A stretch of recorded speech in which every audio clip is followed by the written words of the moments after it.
Баршаңызға қайырлы күн достар. Мен бүгінгі видеомда сіздерге ФБК материалынан осындай балабақшаның ішкі көрінісінің макетін жасап үйрететін боламын. Егер видеом ұнаса, лайк басып, комментарий жазып, қоңырауша белгісін басып, каналымды қолдап, тіркеліп қойыңыздар.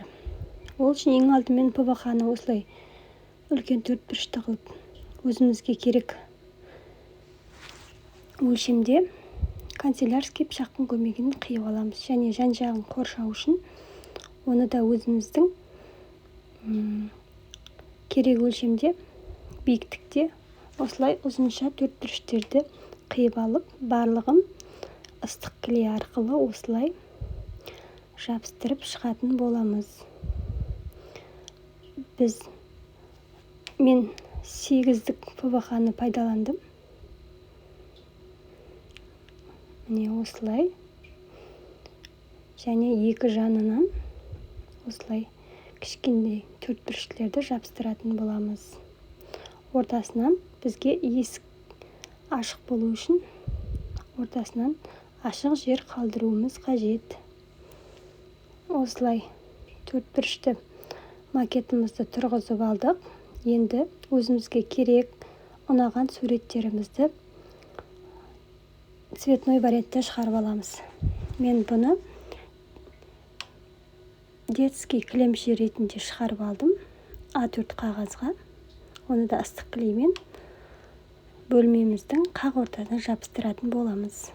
Міне балабақшадағы детский кілемше болып жабыстыратын боламыз. Енді осындай майда дамытушы ойыншықтарды қиып алып, жан-жағына балабақшадағы стеналар бос тұрмайды ғой.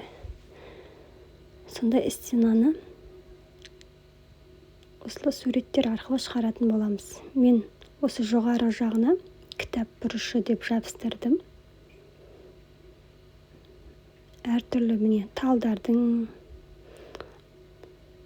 балабақшадағы көріністерді осылай жабыстырып шықтым ыстық клей арқылы.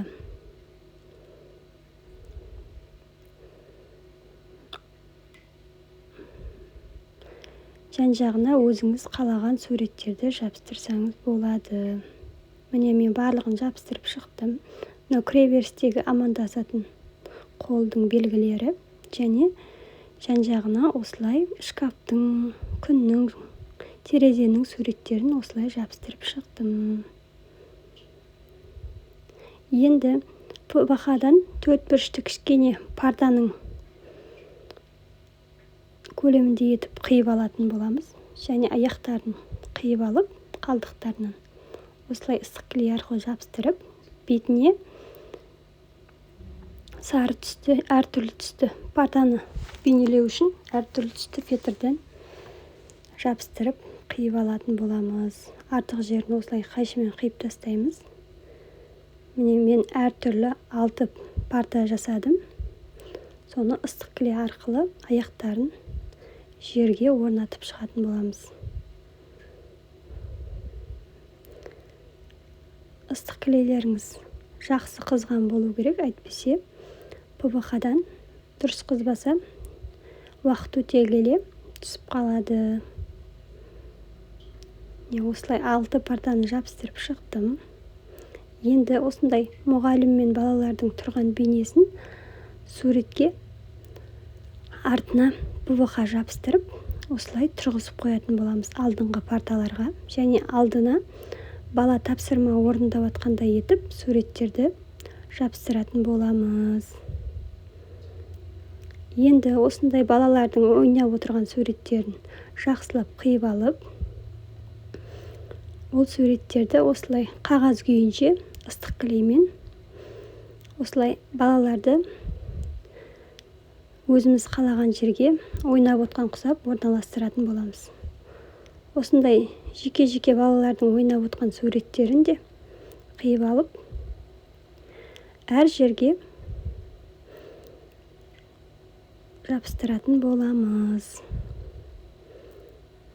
Міне бір бала доп ойнап отыр, бір бала жазу жазып отыр, құрастырып отыр.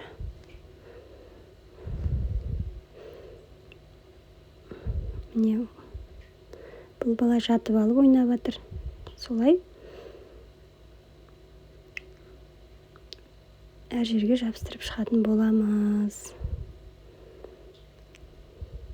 Міне, балабақшамыздың ішкі көрінісі өте әдемі болып шығып келе жатыр.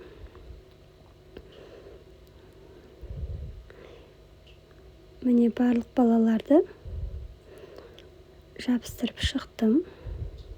Біздің жұмысымыз бітуге жақын.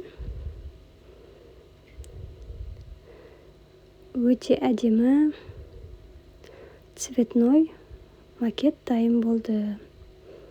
Міне, жақыннан қарағанда осылай көрінеді. Бұл менің тәрбиешілер күніне арнап жасаған заказым. Тәрбиешілер арасындағы сайыста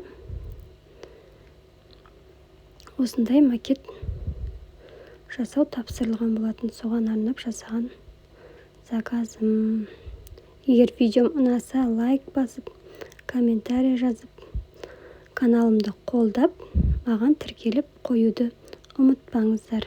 Алдағы уақытта пайдалы видеолармен бөлісіп отыратын боламын. Назарларыңызға рахмет.